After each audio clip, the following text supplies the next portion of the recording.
Hi everyone, this is Bradley Naranj, Neo Alpha Romeo Alpha Neo Charlie Hotel, your host of Secrets of Silicon Valley, founder of Kings Mountain Press, author of Rainbow City, Volume 1 of the Pangea Chronicles, and lead guide at SV1000, the world's first learning accelerator created to solve Earth's most complex challenges in record time.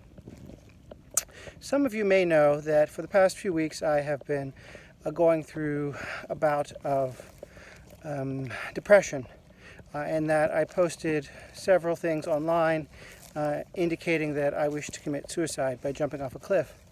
Some of you may also know that a few years ago I was diagnosed as level 1 bipolar. Some of you are close friends and family members who may be watching this on Facebook or on Instagram or on my YouTube channel, Secrets of Silicon Valley. I need to explain something to you, and I figure that doing it on social media is appropriate since I use social media as a bit of an online diary. I put things up so that I understand what it is I'm saying, and it's because I like to share with the world. I practice radical transparency rather than privacy.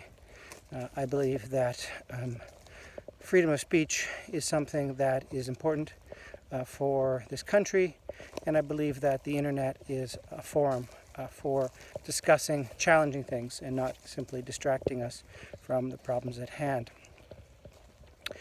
I am the type of person who needs to experience something in this life so that I can move on to the next.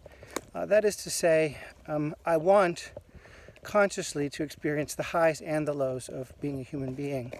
I'm a pretty happy person. I've been incredibly successful and blessed in my life. But until recently, I didn't know what it was like to be jobless. I didn't know what it was like to work for minimum wage. I didn't know what it was like to lose a job, possibly on false pretenses. I didn't know what it was like to have a mental breakdown. I didn't know what it was like to contemplate suicide. And I'm a writer. This is my main calling. I love to work with words, and I love to express things with words. But I can't write about something realistically unless I've actually lived it. And I believe that what I've been doing recently, including with my recent social media posts, has been trying to put myself into a position where I believably would want to commit suicide, where I actually experience what it was like to be on the brink of sanity and to dip one's metaphorical toes into the pool of craziness. I did this not rashly, but I knew that it had to be done, because until you have walked the walk, you can't talk the talk. It's impossible to understand what it's like to be hopeless unless you have been hopeless. It's impossible to understand why people commit suicide or harbor evil thoughts or harm themselves unless you've at least put yourself in that mental headspace. I will be checking myself into a crisis center, a step-down facility shortly, within the next few days, I think. Do I need it? I do, because I need to experience that reality.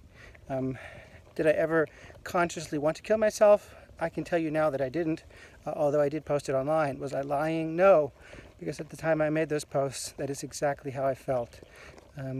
It was an act of online artistry, of digital wizardry, of a kind of internet magician, conjuring up an individual, Bradley, who did indeed feel that way and who needed help. Was it an act? No. Life is a performance. We all inhabit a role, and we all can choose where and how our path in life leads. This is my destiny. My destiny is out of my hands. I'm a deeply spiritual person, and I believe that my life is in God's hands, and that God is keeping me safe, even when I do things that appear to cause me pain or other suffering. I do it so that I can become a stronger person, and so that I can write convincingly characters who suffer from mental illness, characters who may wish to take their own lives. And because I do that, I am able to come up with solutions that others may not see. For example, on Facebook, clearly an algorithm detected that I was posting things about suicide and killing myself because they temporarily suspended my account. That is not what you want to do to someone who has suicidal thoughts, my friends. You do not want to ban them or ignore them. That will push them over the edge. I don't want to be listening to Van Halen's Jump or other songs with lyrics that a suicidal person might interpret as a go-ahead to do something silly, like Bohemian Rhapsody. Put a gun to my head, pulled my trigger, now he's dead, right? If I were creating algorithms to prevent suicide, I would do things like put positive affirmations in someone's newsfeed, play encouraging songs like Wind Beneath My Wings, for example, or, You're the Greatest, or Jesus Loves You, something, right? I know this now, but many of the people who design our platforms do not. Because many of them have never felt what it's like to have suicidal thoughts. That's just the bare reality and truth of it. What I'm doing is basically treating my body like an experiment, treating my mind like an experiment. I can do this because I trust that I am strong and that I'm resilient. I will be sharing this with my family quite openly, and I'll be putting this on social media. So I want all of you to know that I probably will not be posting things about having suicide again or evil thoughts. I think I've been there, done that.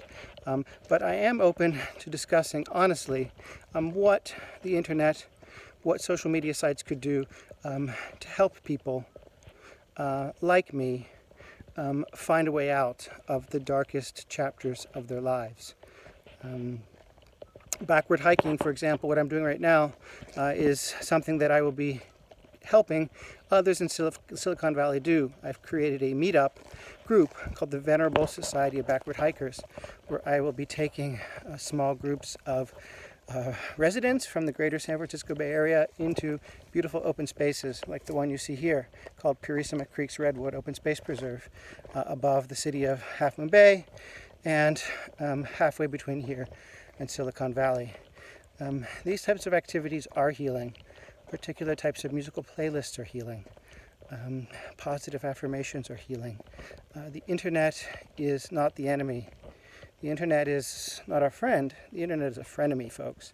And how we choose to interact with it and how the internal program is done can go a long way towards solving many problems that we have, even before we elect the next president of the United States. I firmly believe that some issues like climate change are so pressing, as you know from the news, that we need to act now, collectively, and not let politicians dictate the pace, but do this on our own by leveraging the power of social media and by connecting our minds together.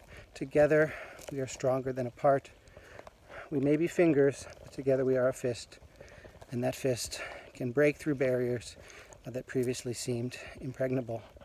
This is Bradley Naranch, your host of The Secrets of Silicon Valley, and your future guide of SV1000 Global Seminars, and your meetup organizer for backward hikes in the San Francisco Bay Area, wishing you a wonderful day. Happy hiking, happy viewing, happy listening. Please like and share this video with others so that they too can learn what it means to be human. Bradley out.